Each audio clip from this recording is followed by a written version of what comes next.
Bonjour et bienvenue sur la chaîne éducative. Cette leçon de génie mécanique est destinée aux élèves de la 4e sciences techniques. Donc, chapitre 4, transmission de mouvement. La leçon, c'est la transmission sans transformation de mouvement avec modification de vitesse angulaire. Donc, dans cette partie, on a vu l'autre fois les réducteurs à engrenage. Aujourd'hui, on va voir les boîtes de vitesse. Pour le plan de la leçon, donc, comme je l'ai dit, l'autre fois, on a vu grand 1, transmission par un train d'engrenage simple. Aujourd'hui, on va voir transmission par boîte de vitesse. Donc, dans cette partie, on va voir le principe, exemple de boîte de vitesse à crabot, boîte de vitesse à pignon baladeur, boîte de vitesse du tour Pinachot qui se trouve sur vos manuels d'activité, boîte des avances de la fraiseuse Milko qui se trouve aussi sur vos manuels d'activité, boîte de vitesse manuelle d'automobile, c'est une activité aussi que vous faites en 4e année, et on va terminer par une application. Alors, premièrement, principe. Une boîte de vitesse, comme le montre cette image, est constituée essentiellement d'un arbre d'entrée qui tourne à une vitesse n entrée et qui possède une puissance à l'entrée, donc un couple d'entrée. Un arbre intermédiaire sur lequel il y a des roues dentées. Donc toute cette partie-là, c'est une boîte de vitesse à plusieurs rapports. Ici, on a l'arbre de sortie qui tourne à une vitesse ns, n sortie différente de n entrée, donc une puissance à la sortie et un couple à la sortie. Toute boîte de vitesse manuelle dispose aussi d'un mécanisme de commande. Les boîtes de vitesse permettent de transmettre le mouvement de rotation entre un arbre d'entrée et un arbre de sortie en modifiant les caractéristiques mécaniques, c'est-à-dire puissance, couple et vitesse de rotation, suivant plusieurs rapports différents. Autrement dit, c'est comme si on a plusieurs variateurs, mais dans un seul système. Donc, pour avoir une idée sur le principe de fonctionnement d'une boîte de vitesse, je vais commencer par cette vidéo. Alors, une boîte de vitesse est destinée à modifier la vitesse entre l'entrée et la sortie. Dans cet exemple que je vais traiter, je vais prendre une boîte de vitesse à deux rapports. Donc, ici, on a l'arbre de sortie sur lequel se trouvent deux roues dentées de taille différente. Un arbre d'entrée partiellement cannelé, sur lequel on va monter deux roues dentées aussi de taille différente, mais qui sont mobiles par rapport à l'arbre. Donc, on peut les faire translater grâce à un système de commande. Donc, ici, on a la possibilité d'un premier engrenage et d'un deuxième engrenage. Donc, on a la possibilité de deux rapports différents. Alors, pour le premier engrenage, si on suppose dans cet exemple que l'arbre d'entrée est entraîné par un moteur à une vitesse 2000 tours par minute, et on remarque que la roue menée est deux fois, par exemple, plus grande que la roue menante, donc on aura un rapport de transmission de 1,5, ce qui nous donne une vitesse à la sortie, 1000 tours par minute. Donc, ici, l'arbre de sortie va tourner deux fois moins vite que l'arbre d'entrée. Alors, pour ce type de transmission, vous remarquez, pour changer de position, il faut arrêter complètement le mouvement. Alors, pour le deuxième engrenage, ici, on remarque que la roue menante est deux fois plus grande que la roue menée, donc l'arbre de sortie va tourner deux fois plus vite que l'arbre d'entrée. Alors, pour la suite, on va voir des exemples de boîtes de vitesse. Premièrement, boîte de vitesse à crabot. Alors, je vais lancer une animation.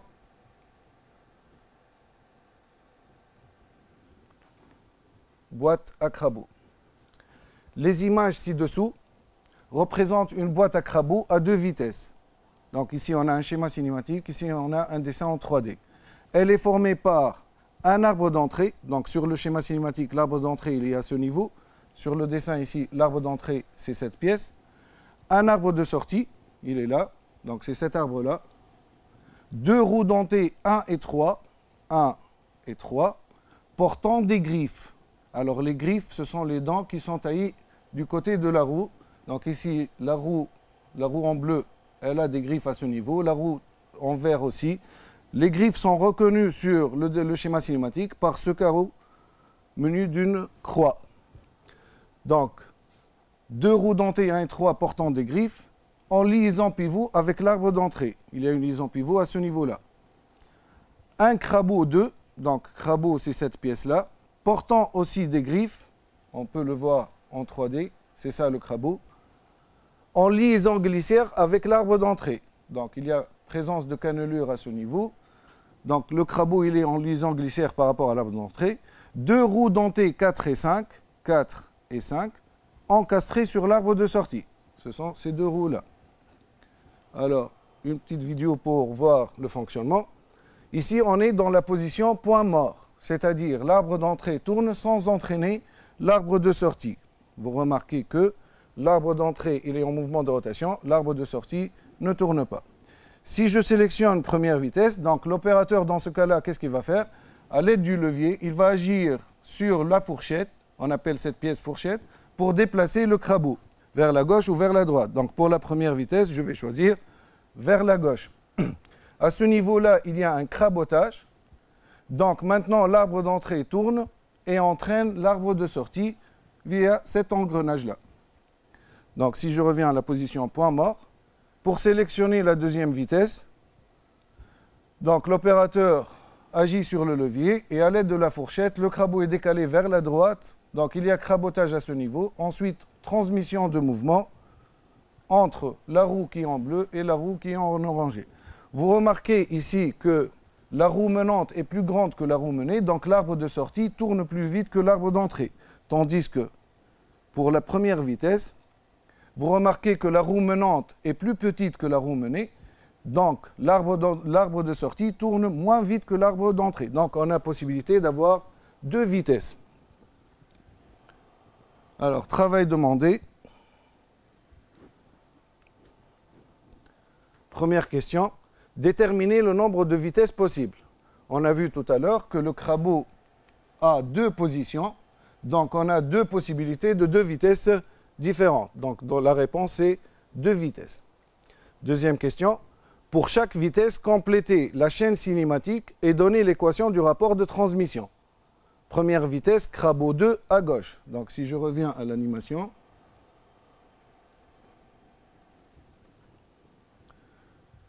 boîte à crabeau, animation. Alors ici, le schéma cinématique il est en position point mort parce que le crabeau il est au milieu. Donc première vitesse, le crabeau est déplacé vers la gauche. Donc vous remarquez le crabotage à ce niveau.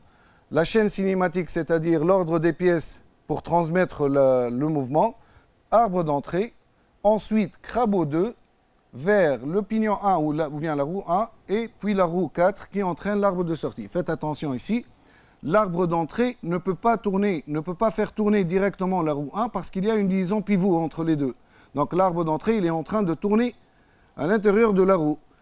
Par contre, l'arbre d'entrée peut entraîner le crabeau parce qu'il y a une liaison glissière ici. Donc l'arbre d'entrée vers le crabeau, vers la roue dentée par le crabotage, ensuite par l'engrenage, ça entraîne la roue 4, ensuite l'arbre de sortie.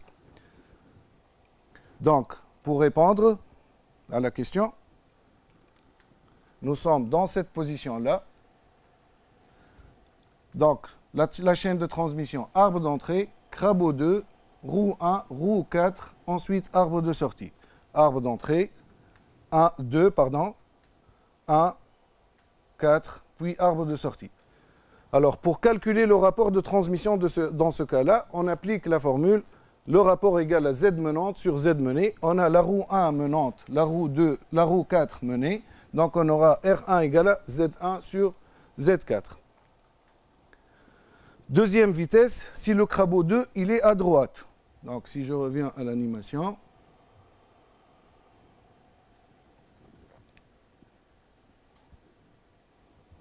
alors, deuxième vitesse, le crabeau 2, il est à droite maintenant. Donc, dans ce cas-là, la chaîne de transmission, c'est arbre d'entrée, crabeau, roue 3, roue 5, arbre de sortie. Donc, pour répondre à la question, nous sommes maintenant dans cette position-là.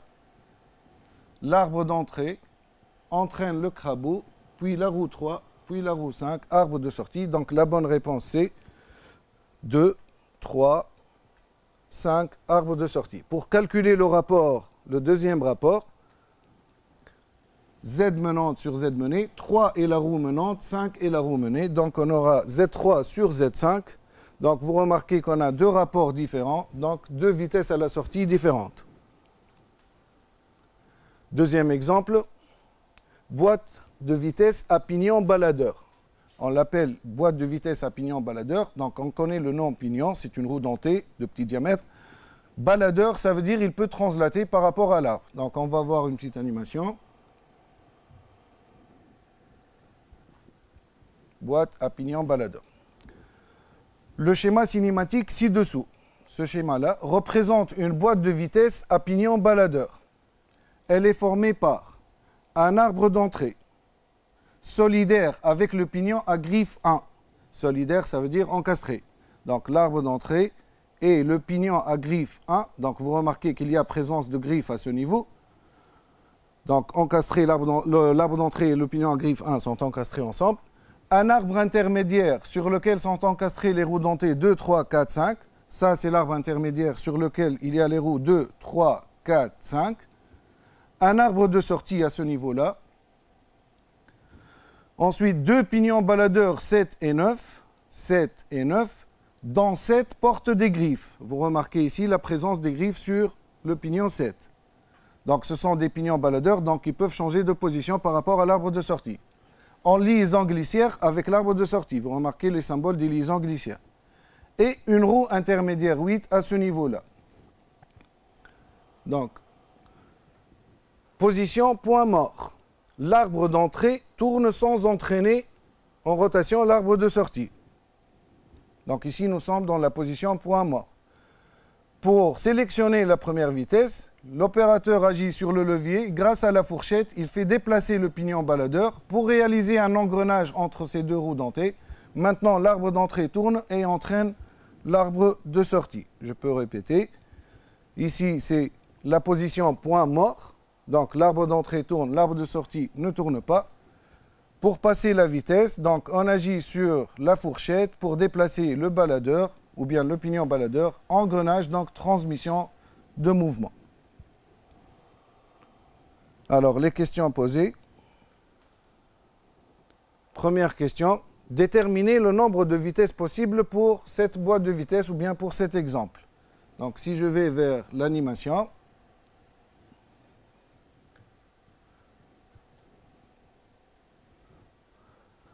pour trouver le nombre de vitesses possibles, il faut s'intéresser surtout aux baladeurs. Donc, combien de positions ont les baladeurs? Si on analyse un peu la situation, le baladeur 7 a deux possibilités de mouvement. Soit il va être décalé vers la droite pour avoir l'engrenage entre 7 et 3, soit vers la gauche pour avoir le crabotage entre 1 et 7.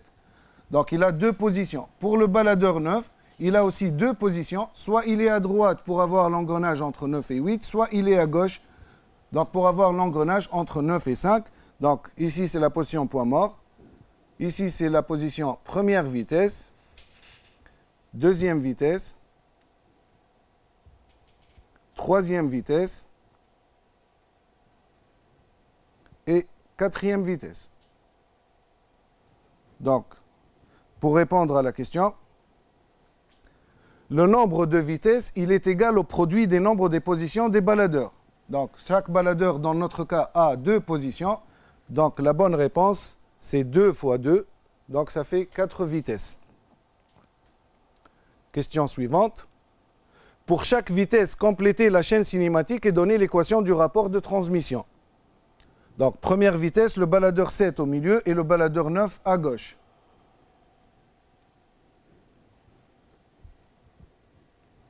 Première vitesse, le baladeur 7 reste au milieu, le baladeur 9 il est à gauche. La chaîne de transmission c'est arbre d'entrée, roue 1, roue 2, arbre intermédiaire, roue 4 et enfin roue 9 vers l'arbre de sortie. Donc,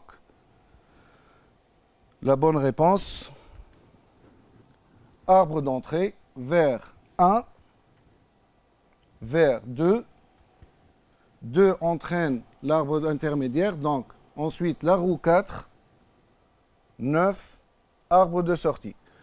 Pour calculer le rapport de transmission dans ce cas-là, on fait produit des Z menantes sur produit des Z menées. On remarque ici qu'on a deux couples d'engrenage. Donc pour le premier couple, on a 1 menante, 2 menées. donc Z1 sur Z2, fois deuxième couple d'engrenage, 4 entraîne 9, donc 4 menantes, 9 menées. Ça nous donne Z4 sur Z9. Donc voilà pour la première position et le premier rapport. Deuxième vitesse, le baladeur 7 à droite et le baladeur 9 restent au milieu. Donc on va voir cette position.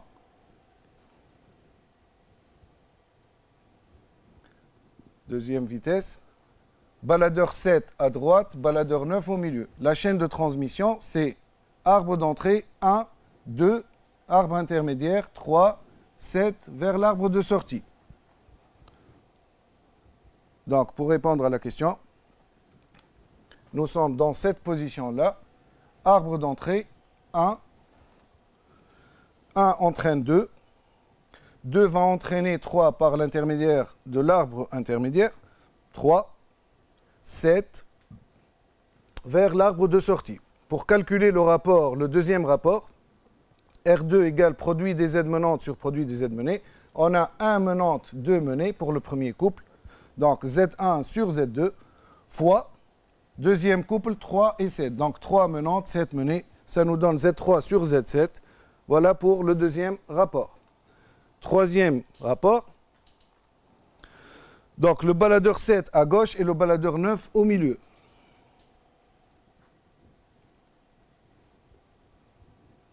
Troisième vitesse. Baladeur 7 se déplace à gauche.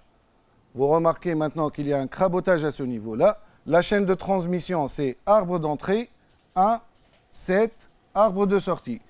Alors peut-être vous demandez, 1 aussi entraîne 2. C'est vrai. Donc 2, elle est en mouvement de rotation. L'arbre intermédiaire, il est en mouvement de rotation.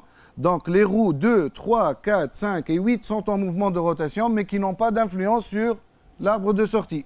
Il n'y a pas d'engrenage à ce niveau. Donc même l'engrenage entre 1 et 2 n'a pas d'influence. Donc la chaîne de transmission, c'est arbre d'entrée, 1, 7 vers l'arbre de sortie. Donc la bonne réponse, 1, 7, arbre de sortie. Pour calculer le rapport dans ce cas-là, on remarque qu'il y a ici un crabotage. C'est-à-dire l'arbre d'entrée et l'arbre de sortie sont accouplés. Autrement dit, l'arbre de sortie et l'arbre d'entrée tournent à la même vitesse. Et on sait que le rapport, donc nous sommes dans le cas d'une prise directe, on appelle ça une prise directe, donc n sortie égale à n entrée, et on sait que la formule du rapport égale à n sortie sur n entrée, et puisque les vitesses sont égales, donc on va trouver R égale à 1 dans ce cas-là.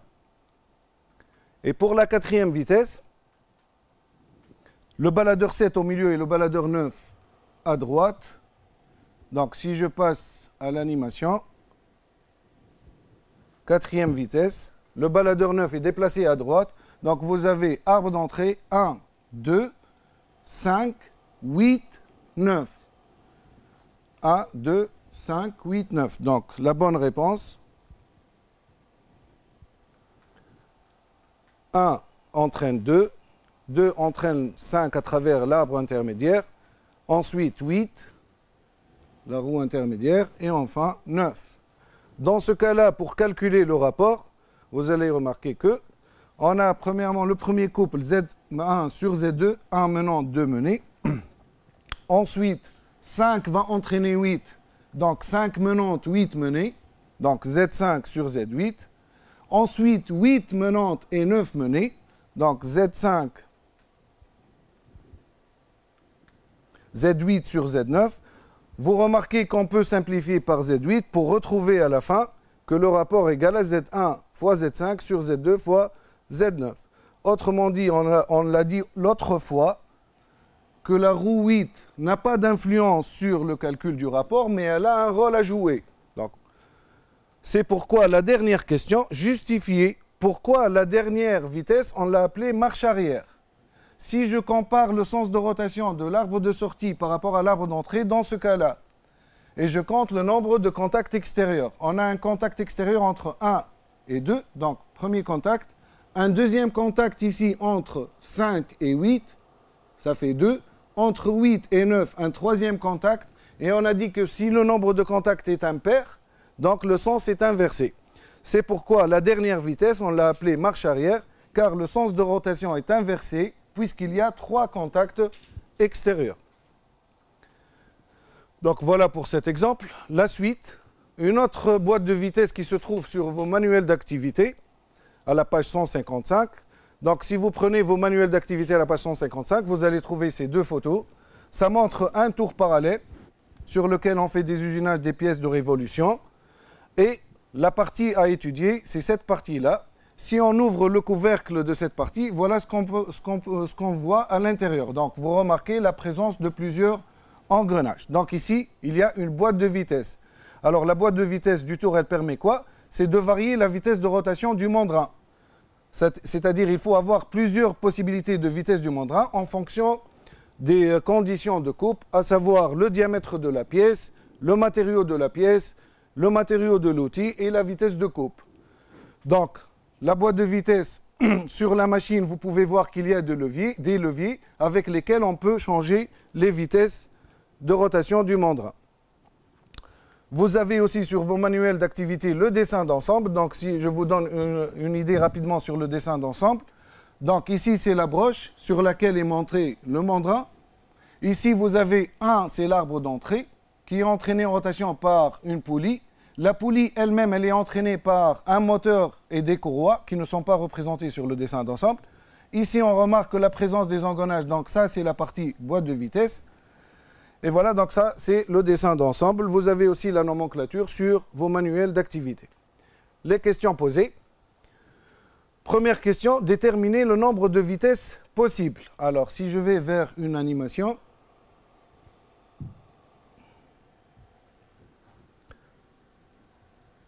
donc ça c'est une petite animation qui montre la broche et l'arbre d'entrée et les engrenages qui se trouvent entre les deux. Donc vous pouvez remarquer ici la présence de 2 baladeurs. Le baladeur constitué des roues 1, 2, 3 et un deuxième baladeur constitué des roues 8, 9, 10. Pourquoi j'ai appelé ces 2 pièces des baladeurs? Parce qu'elles peuvent translater par rapport aux arbres. Par contre, les autres roues, ce sont des roues dentées ou bien des pignons parce qu'elles sont complètement liées aux arbres. Donc ça, c'est la position 1. Si je passe à la position 2, vous remarquez que le baladeur inférieur a changé de position. Position 3. Donc le baladeur inférieur a 3 possibilités de mouvement. Position 4, le baladeur inférieur revient à la position initiale et le baladeur supérieur, il est au milieu maintenant. 5, 6. Donc pour la deuxième position du baladeur supérieur, vous avez 3 possibilités de position du baladeur inférieur. Ensuite, le baladeur supérieur, il est dans sa 3e position et on a aussi 3 nouvelles possibilités, donc 7, 8, 9. En fin de compte, le baladeur inférieur, il a 3 positions et le baladeur supérieur, il a 3 positions. Donc, pour répondre correctement à la question, on a dit que le nombre de vitesses, c'est le produit des nombres des positions des baladeurs. Donc, on a dans ce cas-là, 3 fois 3, ça fait 9 vitesses. Deuxième question, complétez le schéma cinématique ci-contre en plaçant les baladeurs A, il est là, et le baladeur B, qui est ici. Vous allez les placer sur le schéma cinématique. Alors, c'est une question qui est posée sur vos manuels d'activité. Donc, complétez le schéma cinématique ci-contre en plaçant les baladeurs A et B dans la position, attention, permettant d'avoir la vitesse la plus faible de la broche. On va chercher la vitesse la plus faible. Le principe pour avoir la vitesse la plus faible, c'est que la roue menante doit être la plus petite et la roue menée doit être la plus grande, pour que la roue menante tourne plus vite que la roue menée. Donc, si je vais vers l'animation, je vais chercher la position assurant la vitesse la plus faible. Je sais que le baladeur constitué de Z1, Z2, Z3, c'est un baladeur menant. Ce sont des roues menantes, parce que c'est eux qui vont entraîner 4, 5 et 6. La plus petite de ces 3 roues menantes, c'est-à-dire, si je regarde sur le schéma, c'est Z3. Donc, elle doit être en contact avec la plus grande des roues réceptrices, c'est Z6. Donc, je dois chercher la position où Z3 est en contact avec Z6. Donc, ce n'est pas cette position. Ce n'est pas celle-ci. Je continue. Voilà. Donc, 3, il est en contact maintenant avec 6. Vous avez une petite roue qui entraîne une grande roue, donc une réduction de vitesse de rotation. Maintenant, je vais chercher la position où 8, 9, 10 vont entraîner 11-12 ici. La plus petite roue motrice, c'est Z10. La plus grande roue réceptrice, c'est Z12. Donc, il faut mettre Z10 avec Z12. Voilà. Donc, pour répondre à la question, vous devez redessiner les baladeurs qui sont à côté dans cette position pour avoir la vitesse la plus faible à la sortie. Sinon, la deuxième question qui est posée, c'est de compléter le schéma cinématique lorsque vous mettez les baladeurs à leur position, comme je viens de vous le montrer, de terminer une première liaison ici entre la poulie et l'arbre d'entrée 1. Donc, si je vais vers le dessin d'ensemble, la poulie, elle est là. L'arbre d'entrée 1, il est là. Donc, si j'agrandis un peu, vous avez un emmanchement conique, une clavette, une rondelle et un écrou. Donc, ça nous donne une liaison encastrement entre la poulie et l'arbre. La deuxième liaison, c'est entre l'arbre et le bâti. Donc, sur le dessin d'ensemble, l'arbre et le bâti. Si vous regardez bien, vous allez retrouver deux roulements à aiguille ou bien deux douilles à aiguille entre un et le bâti. Donc, ça nous donne une liaison pivot. La troisième liaison qui est demandée, c'est entre le baladeur que vous allez placer sur l'arbre et l'arbre. Donc, si je reviens vers le dessin, entre le baladeur constitué des roues 2 et 3, ce baladeur-là, par rapport à l'arbre, vous remarquez la présence des cannelures. Il n'y a pas d'arrêt en translation ni à droite ni à gauche, donc il y a une possibilité de mouvement de translation. Donc, ça nous donne une liaison glissière. La liaison suivante,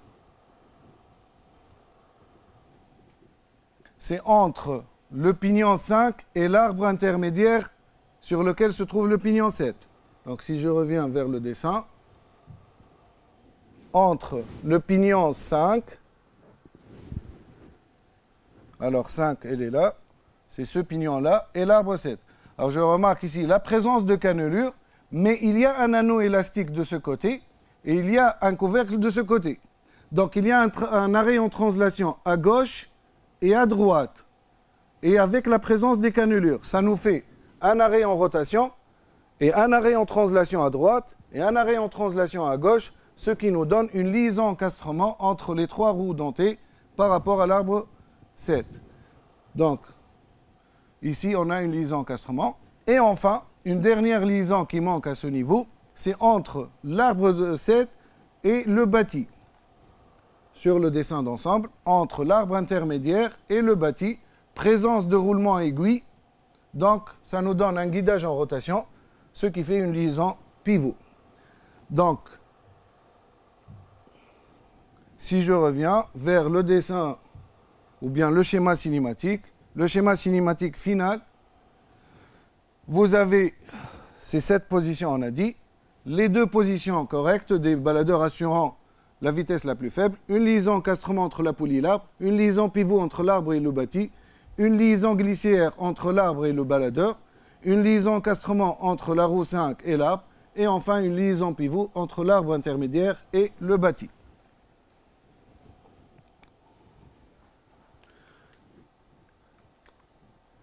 Alors, deuxième exemple qui se trouve sur vos manuels d'activité, c'est la boîte des avances de fraiseuse Milko.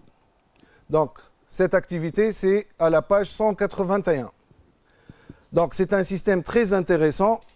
Ça nous donne une très belle activité ou bien application sur les boîtes de vitesse. Donc, si je vous donne rapidement une idée sur la boîte des avances de la fraiseuse.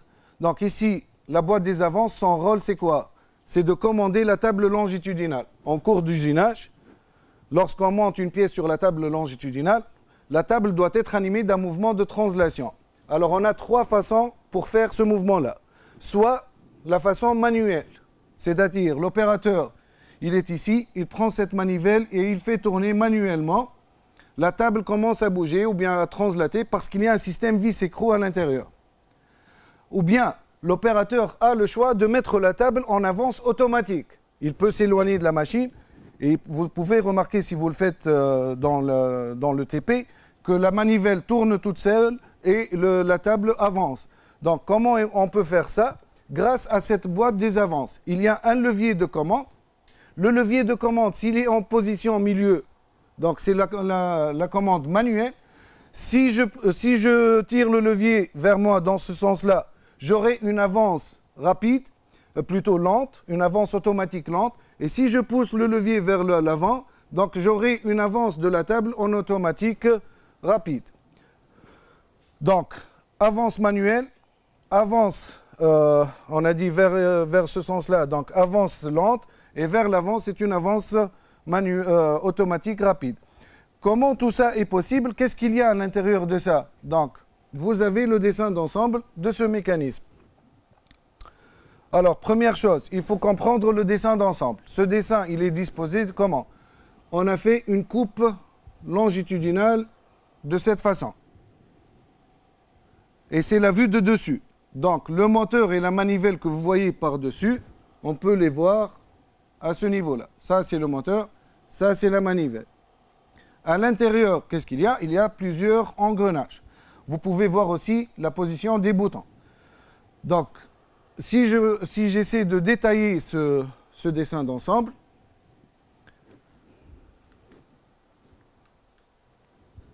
alors, premièrement, je remarque la présence ici d'une roue triple. C'est une roue dentée triple, fait à 3 roues dentées de différentes tailles. Ensuite, il y a la présence d'un baladeur à ce niveau, qui est entraîné en translation par le bouton 26 et cette fourchette. Il y a aussi un deuxième baladeur à ce niveau, entraîné par ce bouton et cette fourchette. Il y a une roue dentée double à ce niveau-là. Et vous remarquez que parfois je dis roue dentée, parfois je dis baladeur. Le baladeur, il bouge parce qu'il n'y a pas un arrêt en translation. Par contre, j'ai dit ça, c'est une roue dentée double parce qu'il y a un arrêt en translation des deux côtés. Donc, une roue dentée double. Un autre baladeur à ce niveau-là, manipulé par ce bouton et cette fourchette. Vous remarquez qu'il y a une distance sur le dessin, mais il faut savoir que dans l'espace, la position de ce baladeur, elle est à ce niveau. Donc, lorsqu'on a fait le coupe, on a ramené la position de baladeur pour avoir le dessin complet sur un plan. Enfin, il y a une roue dentée double munie d'un limiteur de couple avec billes et ressorts. C'est l'objet d'une activité aussi. Voilà, le limiteur de couple, il est en 3D ici. La roue dentée double. Et vous avez à ce niveau-là un baladeur. Et si vous regardez bien, il y a des griffes des deux côtés. Donc on peut l'appeler crabeau. Donc le voilà, le crabeau. En 3D, c'est ça, le crabeau. Alors, ensuite, si j'essaie de voir en couleur ce système, c'est-à-dire le groupement cinématique ou bien les classes d'équivalence, vous avez en vert tout ce qui ne bouge pas, donc c'est le bâti. Vous avez ici en jaune la manivelle qui est encastrée avec cet arbre neuf. Et cet arbre, vous remarquez qu'il est coupé ici, donc il sera accouplé à une vis qui entraîne la table en translation. Ensuite, vous avez l'arbre moteur sur lequel est taillée une vis sans fin, une roue creuse. Donc, à ce niveau-là, vous avez un engrenage de ce type, vis sans fin et roue creuse. Ensuite, vous avez la roue dentée triple, le baladeur entraîné par ce bouton, un arbre intermédiaire, l'autre baladeur, le deuxième baladeur, cette roue dentée double qui est encastrée avec cet arbre, un troisième baladeur qui est entraîné par ce bouton, la roue dentée double munie du limiteur de couple, et vous avez le crabeau. Alors le crabeau ici, c'est lui qui est manipulé par le levier, si vous vous rappelez, le levier extérieur, pour avoir les 3 positions. Donc vous remarquez ici, j'ai mis le crabeau au milieu, en position milieu. Donc, si je reviens vers les questions, première question qui est posée, à partir du dessin d'ensemble de la boîte des avances et en fonction des positions que peut occuper chacune des roues dentées 23, 28, 32, dans le cas d'une commande automatique, des avances, déterminer le nombre de vitesses possibles. Combien de possibilités de vitesse. Alors, si je reviens vers l'animation, on a dit tout à l'heure, pour trouver le nombre de vitesses possibles, il faut s'intéresser aux positions des baladeurs.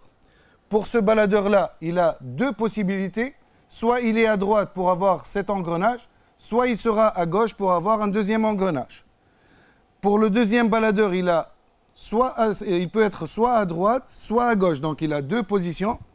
Et le troisième baladeur aussi, il a deux possibilités. Soit il est à droite pour avoir cet engrenage, soit il sera déplacé vers la gauche pour avoir cet engrenage-là. En résumé, pardon, vous avez deux positions, deux positions, deux positions. Donc, si je reviens à la question, ça va me donner le nombre de vitesses. 2 fois 2 fois 2, ça fait 8 vitesses. Question 2.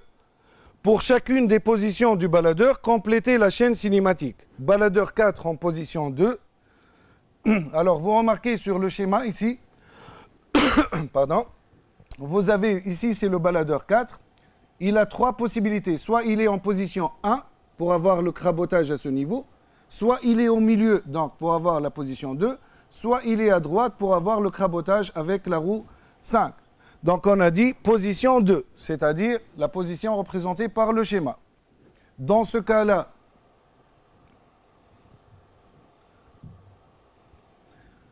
lorsque le baladeur il est en position au milieu, l'opérateur à ce niveau, il va prendre la manivelle, il va la faire tourner. Donc il va entraîner en rotation cet arbre-là, l'arbre 9, et l'arbre 9 va entraîner directement la vis qui entraîne la table de la machine. Donc, la bonne réponse, manivelle, l'arbre 9 vers la vis de manœuvre. Manivelle, 9, vis de manœuvre. Deuxième question. Pour chacune des positions, plutôt on a posé la question, si le baladeur 4, maintenant il est en position 3, dans le cas de l'avance rapide. Le baladeur 3, il est en position 3. Le crabeau, il est en position 3. Donc, si je reviens vers l'animation, baladeur en position 3, vous remarquez qu'il y a un crabotage à ce niveau. Donc, ce qui va se passer, c'est que là, le moteur va entraîner la vis sans fin, repère 6. La vis sans fin entraîne la roue creuse, dans ce sens, 5. Ensuite, 5, puisqu'il y a un crabotage avec le baladeur 4, donc 5 va entraîner 4, et 4 va entraîner 9. Donc on aura moteur, 6, 5, 8, c'est cette pièce, 4, ensuite 9. Donc, ici, vous remarquez, le crabeau, il est en position 3. Donc on aura 6, 5, 8, 4, 9 et vers la vis de manœuvre. Si le baladeur 4 se trouve maintenant en position 1, ici, donc sur le dessin d'ensemble, si le baladeur se trouve dans cette position, je répète, regardez bien, le baladeur il est au milieu, et il va être déplacé à gauche. C'est la position 1. Dans ce cas, le moteur entraîne la vis sans fin 6. La vis sans fin 6 entraîne la roue 5. 5 va entraîner 8 grâce à cette clavette. Mais tout à l'heure, on avait un crabotage à ce niveau, donc on est passé directement à 9. Maintenant, on ne peut pas le faire. Donc on va chercher un autre chemin. Alors, la pièce 8, vous remarquez qu'il y a un pignon arbré ici. Donc, ce pignon va entraîner cette roue dentée triple 19. Donc, 6, 5, 8, 19. Alors, maintenant, 19, elle est en mouvement de rotation. Mais sauf que vous voyez, le baladeur, il n'est pas en position. Donc, je vais sélectionner une vitesse. Donc, à l'aide de ce bouton, je vais déplacer le baladeur à droite, par exemple. Comme je peux le déplacer à gauche. J'ai choisi cette position. Maintenant, la roue 19 entraîne la roue 23. 23, grâce aux cannelures, va entraîner l'arbre 21. 21 va entraîner le deuxième baladeur qui est 28. Alors 28 maintenant il va tourner librement parce qu'il n'est pas engrainé avec les roues réceptrices. Donc je dois choisir une position. À l'aide du deuxième bouton, je vais positionner le deuxième baladeur. Voilà, il est en position. Maintenant, 28 va entraîner 7. 7 est encastré sur l'arbre 17. Donc l'arbre 17 commence à tourner. Il entraîne la roue dentée double 32, plutôt le baladeur 32. Le baladeur, il doit être positionné aussi parce qu'il n'y a pas un engrenage à ce niveau. Donc je vais le placer à droite. Et comme ça, le baladeur va entraîner la roue double. Et la roue double va entraîner le crabot parce qu'il y a un crabotage à ce niveau. Et vers l'arbre 9, donc vers la vis de la table. Ce qui fait, si je résume, 6, 5, 8. Ensuite, on est passé par ici, 19. Ensuite, 23, 21, 28, 7, 17, 32, 3, 4, 9. Donc voilà pour la position 1. Donc sur le schéma cinématique, vous voyez maintenant nous sommes dans la position 1.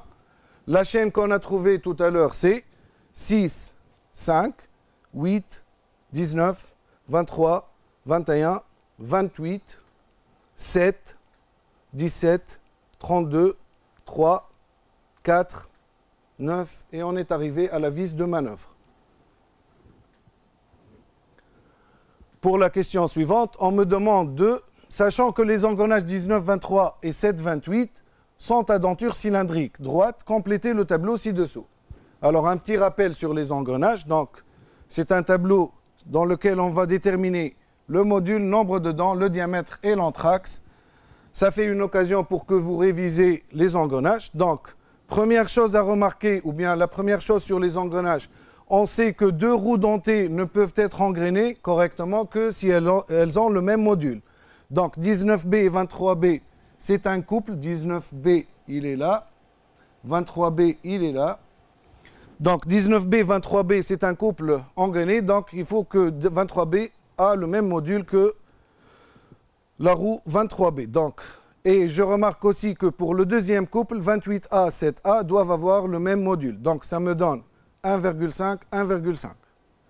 Ensuite, je remarque sur le schéma cinématique et sur le dessin d'ensemble que l'anthrax entre 19B et 23B, il est le même qu'entre 28A et 7A. 19B et 23B, l'anthrax, la distance entre les axes, elle est la même qu'entre 28A et 7A. C'est la même distance. Même sur le dessin d'ensemble, il faut vérifier. Donc ça, c'est la roue 23. Ça, c'est la roue 19. L'anthrax, c'est la distance entre les axes. Si je la compare avec l'anthrax de la roue 28 et la roue 7, je remarque que c'est la même distance. Donc, de ce fait, puisque j'ai l'anthrax entre 28A et 7A, je conclus que l'anthrax entre 19B et 23B, c'est 45. Maintenant, j'ai, par exemple pour 19B, j'ai le module et j'ai le nombre de dents. Donc, on sait que la relation qui lie D, M et Z, c'est D égale à M fois Z. Ce qui me donne D19B égale à M fois Z19B. 1,5 fois 16, ça nous donne 24. Pour le nombre de dents de la roue 7A, on a D et on a M. Donc Z égale à D sur M. Z7A égale à D7A sur M. Ça nous donne 66 sur 1,5. Ça fait 44 dents. Ensuite, si j'ai l'anthrax et j'ai le diamètre du pignon 19B, je peux déterminer le diamètre de 23B en utilisant la formule A est égal D plus D sur 2. Le diamètre du pignon plus le diamètre de la roue sur 2. Donc A 19B 23B égale à D 19B plus D 23B sur 2. Application numérique. Je peux tirer de cette formule-là D 23B. Donc ça fait 2A moins D 19B. Ce qui nous donne en application numérique 66 mm. Maintenant, de la même façon, je peux tirer D28A. J'ai l'anthrax et j'ai D7A. J'utilise la même formule. A28A 7A égale à D28A plus D7A sur 2. Je cherche D28A, ça fait 2A moins D7A. Donc ça me donne 2 fois 45 moins 66, 24 mm. Enfin, j'ai les diamètres de la roue 23B et le diamètre de la roue 28A. Et j'ai les modules, donc Z égale à D sur M. Donc pour la roue 23B, D23B sur M, 66 sur 1,5, ça nous donne 44. Et pour la roue 28A, 24 sur 1,5, ça nous donne 16 dents. Voilà donc pour cette question. La question suivante. Identifier les couples des roues en prise assurant le déplacement de la table avec la plus faible vitesse d'avance lente et donner l'expression du rapport Hermini. Attention, on me demande de chercher la combinaison des roues qui assure la vitesse de déplacement de la table la plus faible. Donc, comme on l'a dit pour l'autre application, il faut chercher la roue menante la plus petite qui entraîne la plus grande roue réceptrice. Donc, le choix, où est-ce qu'il va se faire? C'est au niveau des baladeurs. Ici, D19A et D19B vont entraîner 23A et 23B. Je cherche la plus petite entre D19B et D19A. Ce sont les roues motrices. Donc, c'est D19B. Elle doit entraîner la plus grande entre 23 et 23B. Donc, elle va entraîner 23B. Donc, ce baladeur, il doit être à gauche.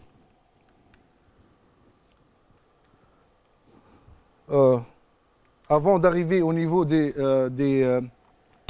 baladeurs, donc je vais commencer déjà la chaîne cinématique, c'est-à-dire le mouvement commence du moteur. Donc le moteur entraîne ici sur le schéma la vis sans fin 6. Regardez bien sur le schéma cinématique la représentation d'une vis sans fin et d'une roue creuse. Donc le moteur il est à ce niveau maintenant. Donc le premier couple c'est 6, 5. Donc 6 entraîne 5. Ensuite on a 8 avec 19. Voilà. Ensuite, on va placer le baladeur comme on l'a dit tout à l'heure. La plus petite roue menante va entraîner la plus grande roue réceptrice. Donc 19B avec 23B. Regardez bien. J'ai placé le baladeur de cette façon. Donc maintenant, j'ai le couple 19B, 23B. Ensuite, pour le baladeur suivant, les roues 28A, 28B vont entraîner 7A ou 7B. Il faut choisir la roue menante la plus petite avec la plus grande roue réceptrice. Alors, la plus petite entre 28A et 28B, c'est 28A. La plus grande entre 7A et 7B, c'est 7A. Donc, il faut placer 28A avec 7A, de cette façon. Et comme ça, on a le couple 28A, 7A. Donc, le couple suivant, c'est 28A, 7A. Ensuite, pour le troisième baladeur, donc 32B, 32A vont entraîner 3A et 3B. Donc 32B, la plus petite, doit entraîner la plus grande des trois, donc c'est 3B. Donc il faut placer ce baladeur à droite. Et comme ça, vous avez le couple 32B, 3B.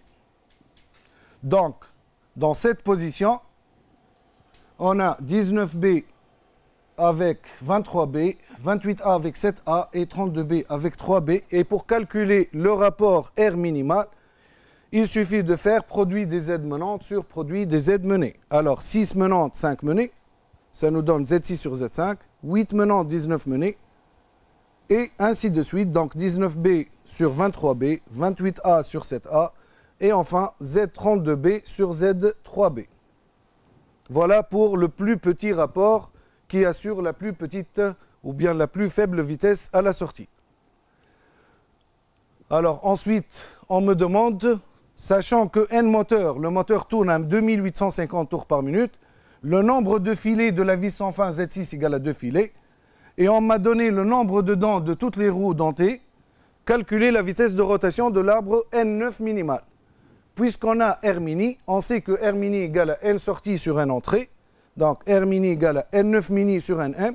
Je peux tirer N9 mini, R mini fois N moteur. Il suffit de faire l'application numérique. Vous avez toutes les données. Donc le nombre de dents des roues multiplié par N moteur 2850, ce qui nous donne un résultat de 4,32 tours par minute. Pour la question suivante, la vis de manœuvre de la table a un pas P égale à 5 mm. Calculez la vitesse d'avance de la table en millimètres par minute. Alors, pour un système vis-écrou, vous avez la formule qui permet de calculer la vitesse linéaire qui est égale à n fois le pas du filetage. Attention, le pas réel du filetage. Donc, VA mini égale à N9 mini fois le pas. Donc, je fais l'application numérique, je dispose de N9 mini, le pas c'est 5, ça me donne 432 fois 5, ce qui me donne une vitesse d'avance minimale de 21,6 mm par minute. Pour la question suivante, on me demande de chercher, identifier les couples des roues en prise assurant le déplacement de la table avec la vitesse maximale. Maximale maintenant. Donc c'est l'inverse de ce que j'ai expliqué tout à l'heure. Maintenant, la roue menante doit être grande et la roue réceptrice doit être petite pour que la roue menante tourne moins vite que la roue réceptrice. Si je regarde, commençons déjà par le moteur. Donc on a 6 qui entraîne 5. Ça, c'est le premier couple, il ne va pas changer. Ensuite, vous avez 8 qui entraîne 19, ça ne va pas changer. Maintenant, on va choisir la position du baladeur, 23A, 23B. Donc, on doit mettre la plus grande roue motrice avec la plus petite roue réceptrice. La plus grande entre 19B et 19A, c'est 19A.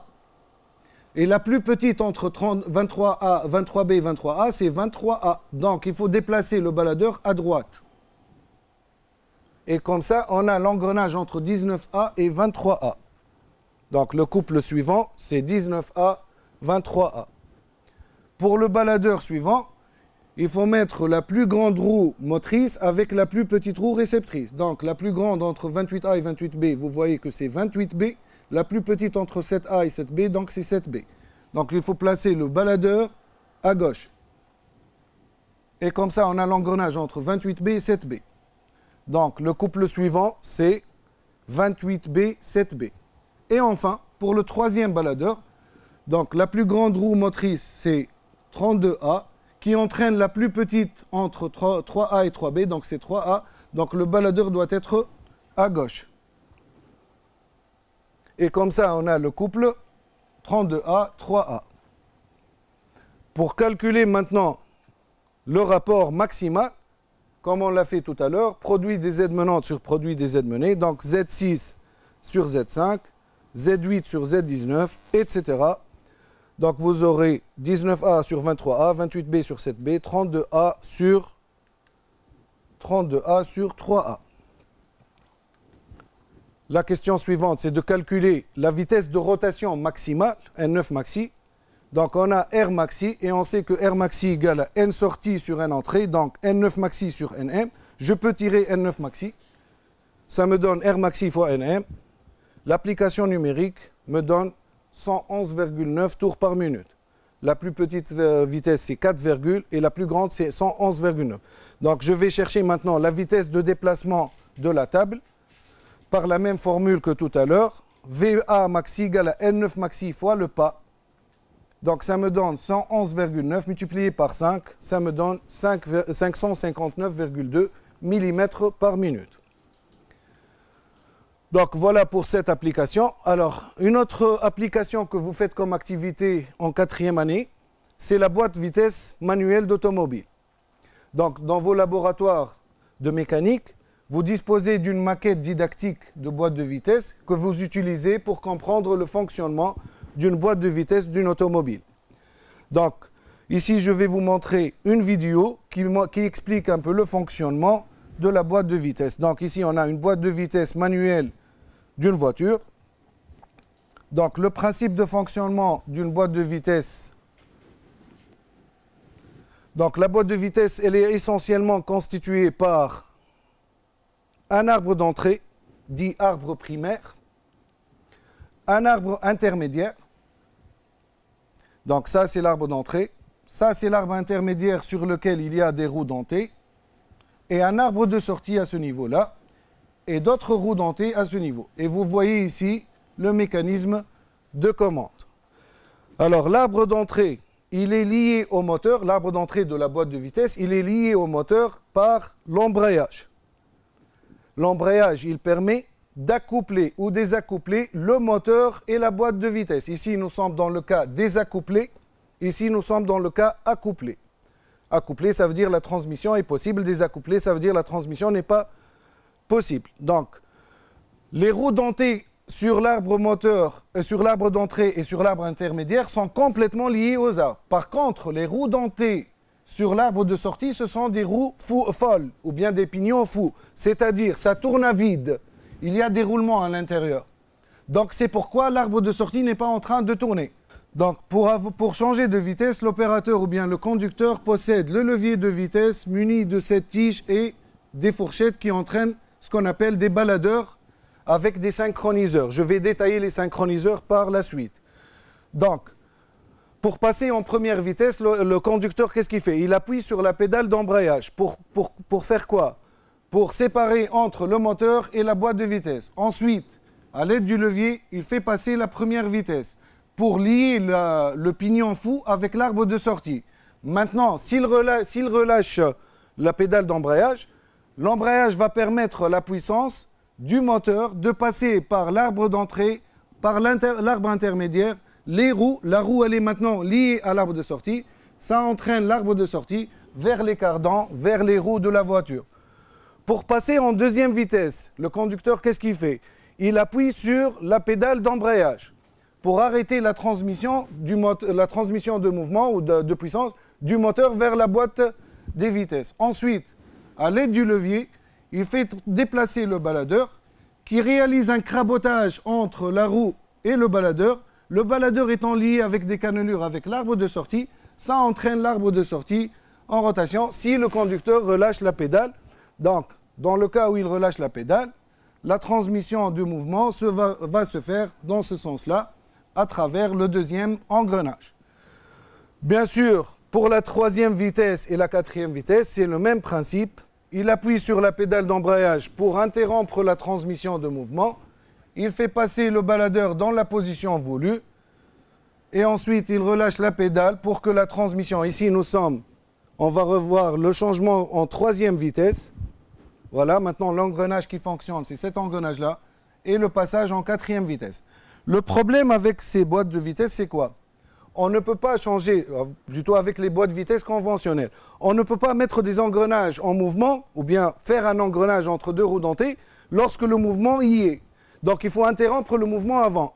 Pour les boîtes de vitesse des voitures, ce n'est pas possible. Ce n'est pas logique, à chaque fois qu'on va changer de vitesse, on va arrêter le moteur. Et le problème, où est-ce qu'il se situe? C'est que les roues sont toujours en mouvement de rotation. Donc l'arbre de sortie, il est toujours en mouvement de rotation. C'est pourquoi ces boîtes de vitesse sont équipées de ce qu'on appelle un synchroniseur. Comme son nom l'indique, le synchroniseur, il fait quoi? Il égalise les vitesses de rotation entre l'arbre de sortie et la roue folle. Lorsque les deux pièces tournent à la même vitesse, donc on peut réaliser l'engrenage ou bien le crabotage. Et on va détailler ce phénomène-là par la suite. Voilà donc pour cette petite vidéo.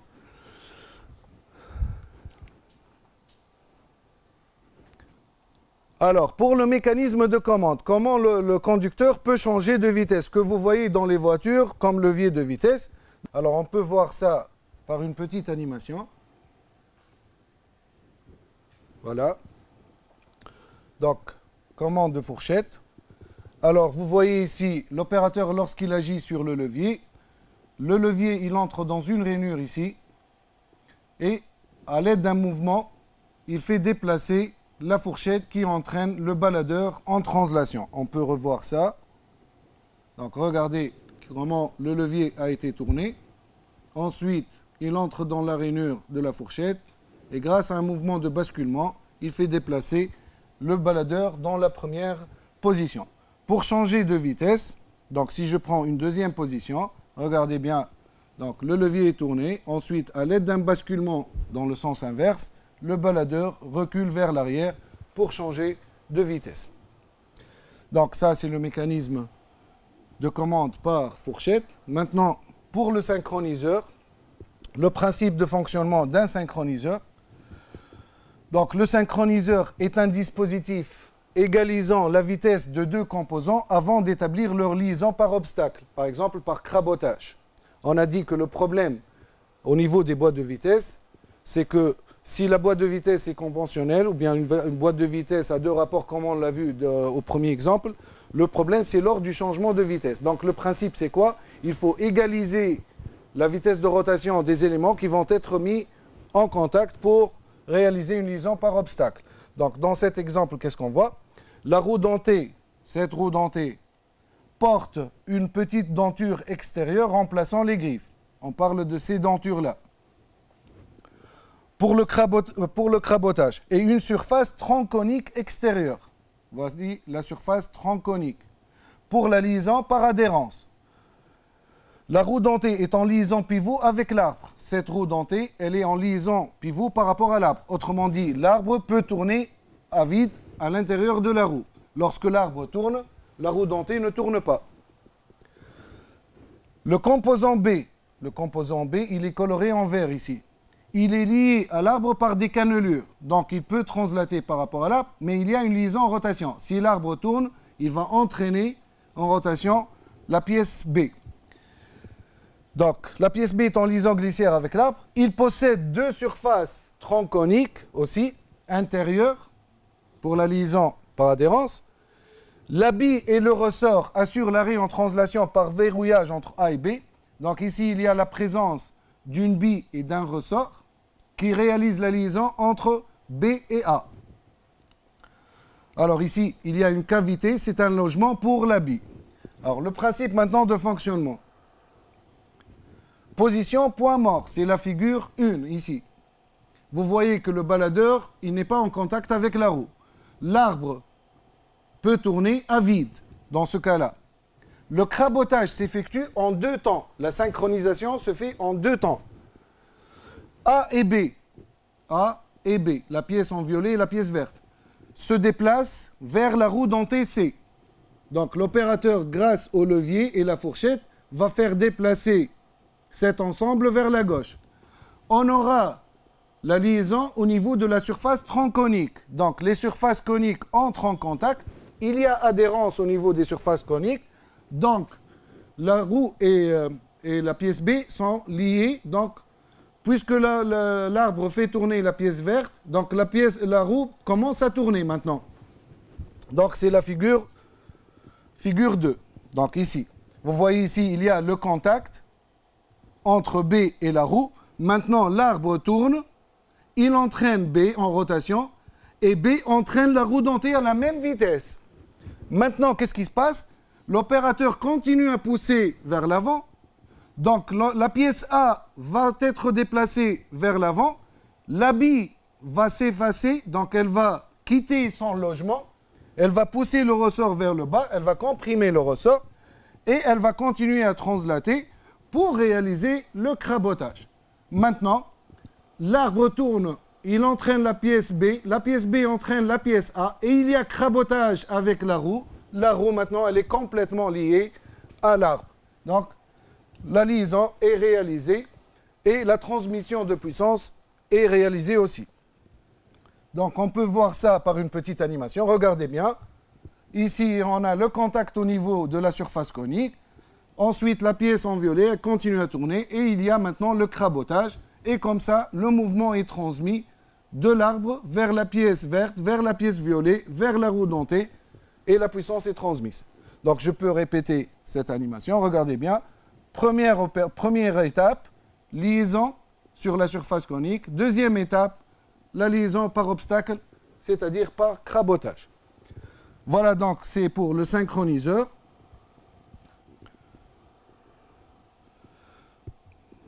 Voilà.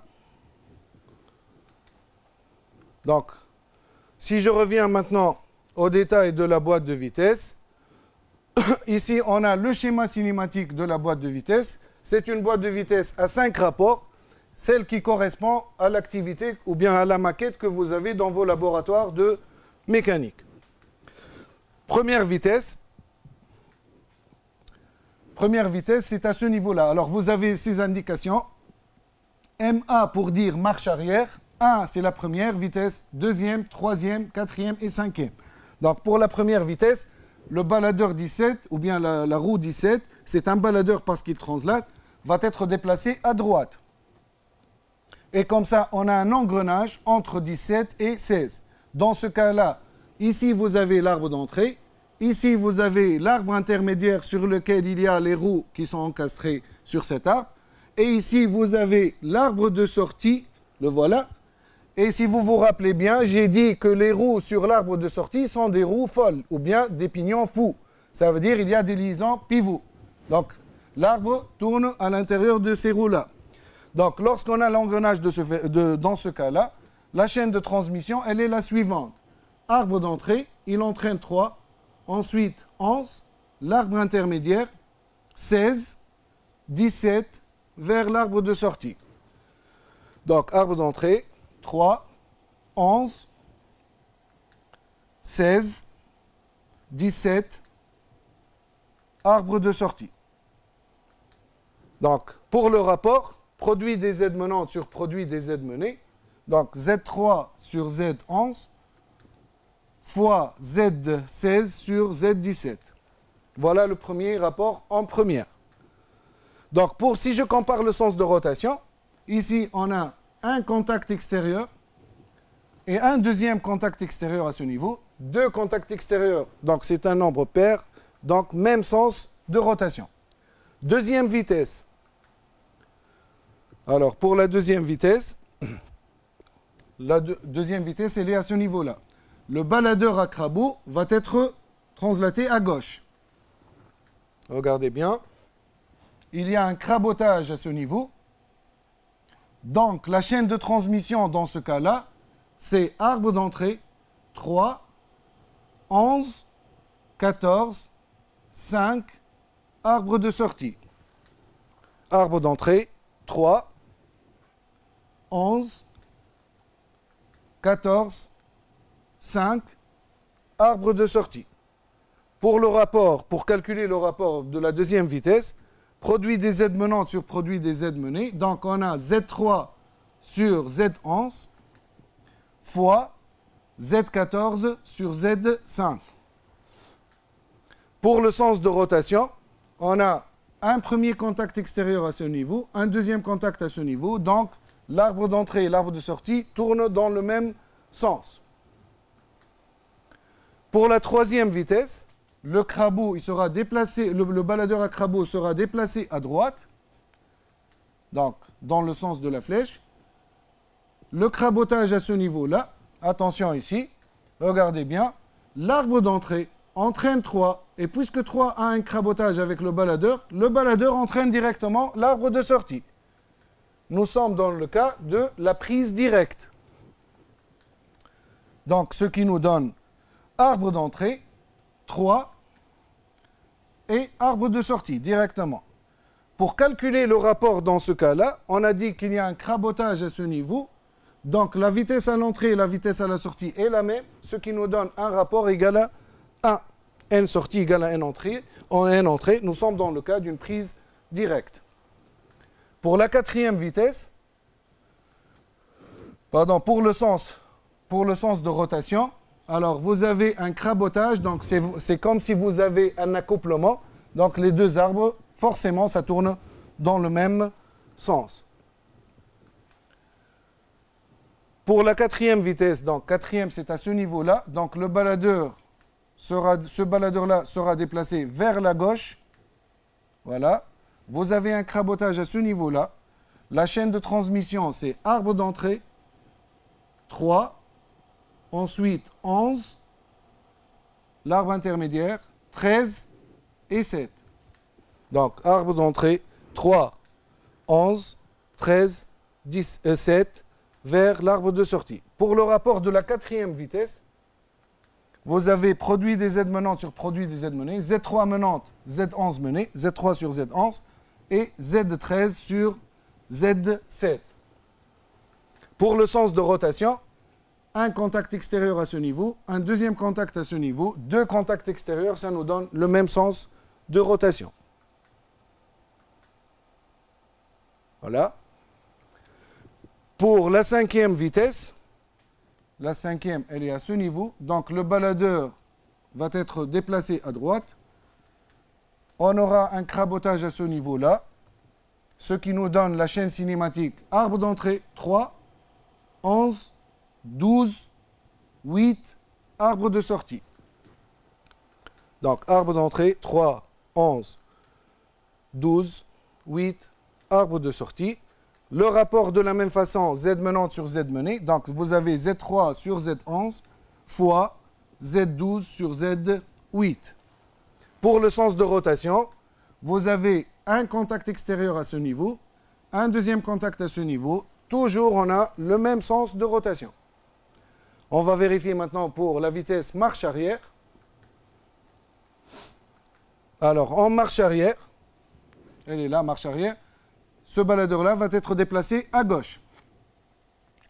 Et comme ça, on a un engrenage entre 18 et 19. Dans ce cas-là, la transmission de mouvement se fait de l'arbre d'entrée vers 3, 11, 16, 19, 18 et 17, vers l'arbre de sortie.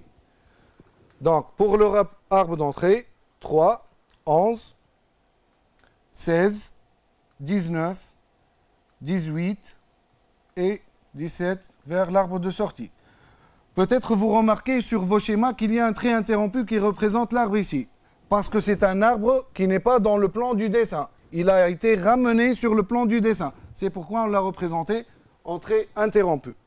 Pour le sens de rotation de la marche arrière maintenant, si on vérifie bien, avant c'est le rapport. Donc le rapport en marche arrière, vous avez Z3 sur Z11 fois Z16 sur Z19 fois Z18 sur Z17. Le sens, donc si je compte le nombre de contacts extérieurs, on a un premier contact à ce niveau, un deuxième contact entre 16 et 19 et un troisième contact entre 18 et 17. Donc 3 contacts extérieurs, ce qui nous donne un sens de rotation inversé. C'est pourquoi c'est la marche arrière, c'est la vitesse marche arrière. Donc application. Application 1, je l'ai tiré du sujet de bac 2019, session principale, unité de fabrication de fûts. Vous avez ici le QR code. Donc si vous voulez télécharger ce sujet-là, vous n'avez qu'à scanner le QR code avec vos téléphones et vous aurez le lien directement vers le sujet.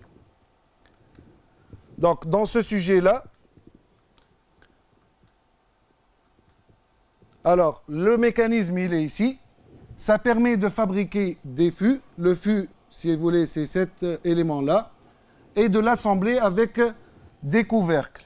La partie mécanique qui nous intéresse dans ce sujet, c'est cette partie-là, celle qui entraîne le fût en rotation.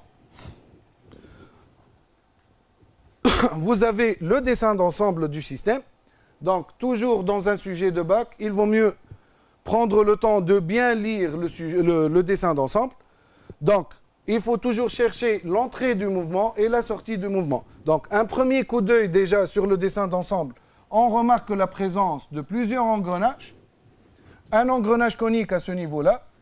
Alors, vous avez la chance d'avoir des dessins en 3D pour mieux comprendre la transmission qui se fait dans le système. Donc, on va chercher l'entrée du mouvement si vous voulez, dans la description du fonctionnement. Donc, vous avez ici, on vous dit que le mouvement de rotation de la vis sans fin 1 est transmis au plateau lié à l'arbre de sortie 57. Donc, on vous donne une explication détaillée, si vous voulez, du fonctionnement. Donc, l'entrée, elle est à ce niveau-là. L'arbre moteur donc, possède une vis sans fin qui entraîne une roue creuse et par suite on essaie de voir la transmission de mouvement. Cet arbre-là sera entraîné en rotation. Il entraîne avec lui une autre roue dentée. Alors là, on remarque la présence de 3 roues dentées. Donc 3 roues dentées, j'ai bien dit roues dentées et non pas baladeur parce que j'ai remarqué la présence d'un anneau élastique qui empêche la translation vers la gauche et d'un épaulement de ce côté-là. Donc, qui empêche la translation vers la droite. Donc, l'arbre intermédiaire va entraîner un deuxième arbre intermédiaire. Ensuite, je remarque ici une fourchette et un baladeur. Alors, pourquoi j'ai dit baladeur et non pas roue dentée? Parce que j'ai remarqué la présence des cannelures. Donc, je sais qu'il y a possibilité de translation et j'ai vérifié qu'il n'y a pas un empêchement de translation de ce côté-là. Il n'y a pas un arrêt en translation du côté gauche. Donc le baladeur, je sais maintenant qu'il est en position droite maximale. Il est arrêté en translation par cet anneau élastique. Le mécanisme de commande, comme on l'a vu tout à l'heure, un levier et une fourchette. Et vous l'avez ici, le mécanisme de commande en 3D. Voilà donc, ici en 3D, on peut remarquer la chaîne de transmission de la vis sans fin vers la première roue. Donc c'est à ce niveau-là. Ensuite, l'engrenage entre ces deux roues dentées, entre la roue dentée, cette roue dentée et un pignon arbré. Ensuite, 3 roues dentées qui sont encastrées sur l'arbre intermédiaire et un baladeur à ce niveau-là. Enfin, la sortie sera réalisée par un renvoi d'angle, donc un engrenage conique. Donc la sortie, c'est à ce niveau. Voilà, donc j'ai fait une petite lecture du dessin d'ensemble. Si j'essaie de voir maintenant les questions posées. Première question, on donne la vitesse de rotation du moteur Nm égale à 1400 tours par minute. Le rapport entre 1 et 17, R1 17, 1 sur 40. Le rapport entre 22 et 20, R égale à 2. Le rapport entre 61 et 64, R égale à 1. Calculer les 3 vitesses de sortie de la boîte, donc N1, N2, N3. Alors on a une boîte de vitesses, donc on a 3 vitesses de rotation à la sortie différentes, relatives aux 3 séries de fûts. Notez bien, N1 est la vitesse la plus faible et N3 est la vitesse la plus grande, ou bien la plus élevée. Alors, le cahier de charge, qu'est-ce qu'il impose dans ce sujet? L'entreprise se propose de fabriquer 3 séries de fûts de diamètre différents, sachant que la vitesse linéaire de sertissage est constante, V égale à 2,75 mètres par seconde, ce qui exige 3 vitesses de rotation différentes du plateau relatives à chaque diamètre. C'est pourquoi on m'a demandé de calculer les 3 vitesses de rotation.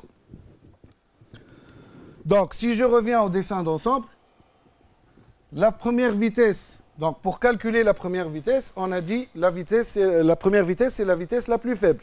Donc ici, il faut réfléchir un tout petit peu. Il faut trouver la vitesse la plus faible à la sortie. Donc le baladeur, à quelle position je dois le mettre pour avoir la plus faible vitesse à la sortie? On a dit le principe c'est quoi? La roue menante c'est la plus petite et la roue menée c'est la plus grande.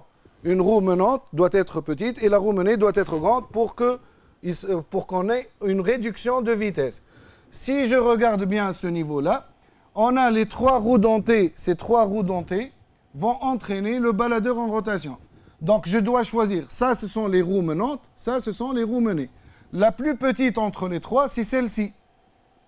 Donc c'est le repère 50. La plus grande roue réceptrice, c'est celle au milieu. Donc c'est le repère 45. Donc pour avoir la vitesse la plus faible, le baladeur doit être placé au milieu. C'est pourquoi on aura un engrenage entre ces 2 roues dentées. Donc, pour calculer maintenant le rapport global, on applique la formule qu'on a vue ensemble, produit des aides menantes sur produit des aides menées. Je commence toujours par l'entrée du mouvement.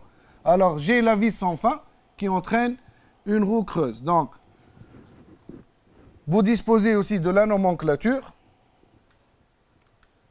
R1 fois Z22 20 fois Z50 sur Z46 fois Z61 sur Z64. Application numérique, les nombres dedans, on les a trouvés sur la nomenclature.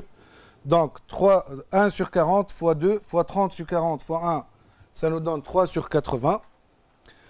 Donc pour trouver la vitesse 1, la première vitesse, RG1 égale à N sortie sur N entrée, N1 sur Nm, ce qui nous donne N1 égale à RG1 fois Nm. Donc 3 sur 80 fois 1400, première vitesse de rotation, 52,5 tours par minute.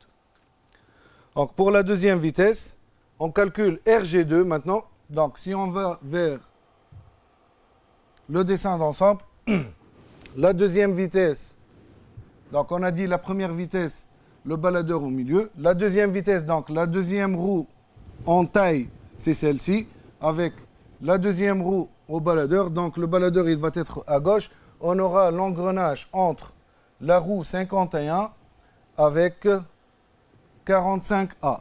Donc, dans notre formule,